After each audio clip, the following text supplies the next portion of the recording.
Bismillahirrahmanirrahim. Alhamdulillahirabbil alamin wassalatu wassalamu ala asyrofil anbiya'i wal mursalin wa ala alihi wa sahbihi ajma'in.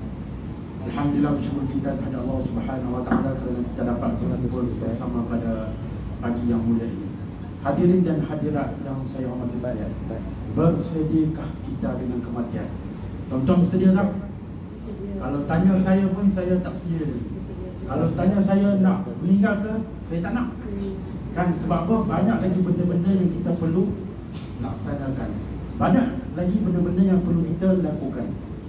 Seperti mana firman Allah Subhanahu wa taala dalam surah Ali Imran ayat 185, kullu nafsin dha'iqatul maut.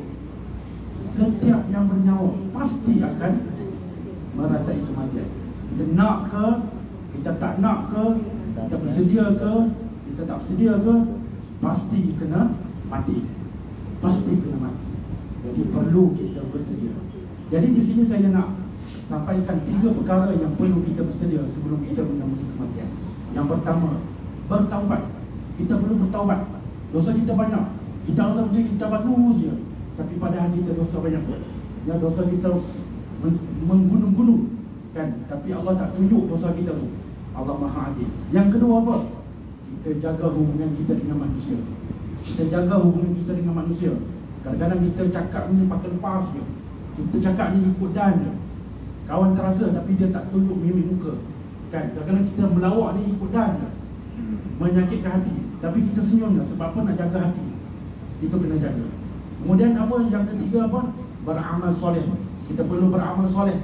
Kita sentiasa berdoa kepada Allah agar Allah memberi kita kekuatan.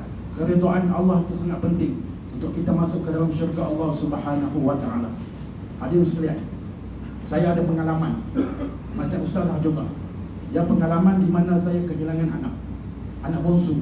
Ya, Ustaz Zairi, waktu kebumian anak saya, dia datang jemput saya. Waktu tu saya tak bersedia dengan kematian anak. Saya nak sayang dengan anak saya.